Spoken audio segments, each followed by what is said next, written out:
like this little one. Hi, buddy. How you doing? Look at the stripe down the They back. eat those pine things, huh?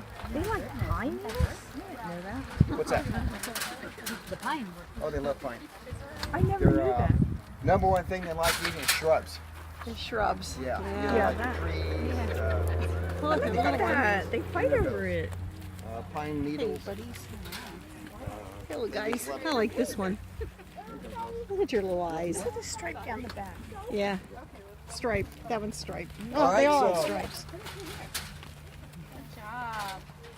So we have different age group in here. The shorter ones are about 5.5 months old. So we're going to start having, let's see, start breeding this month. So the male goat will show up for a month out of the year. Male goats, they stink like high heaven. So Yeah. we don't have the male goat here. It changes the hormones of the girls, which changes the flavor of the milk, which changes cheese. You know, if you have a goaty cheese flavor, it's from that male. Oh. Most dairies have the male because that's how they do their business. We don't have to do that.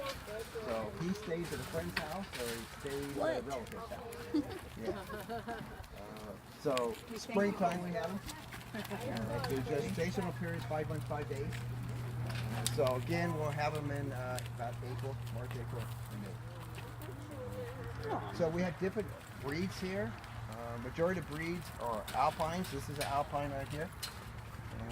This one here with the short ears, that's La Mancha. So La Manchas actually have no ears at all. So we bred with this little bit of alpines because we like alpines. Oh yeah, you're right. La Mancha's a little bigger breed. They produce a little more milk.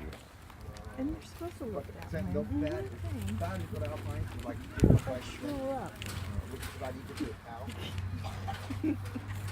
Your goat milk is homogenized, where cow's milk isn't. So that's a benefit for silking. Oh.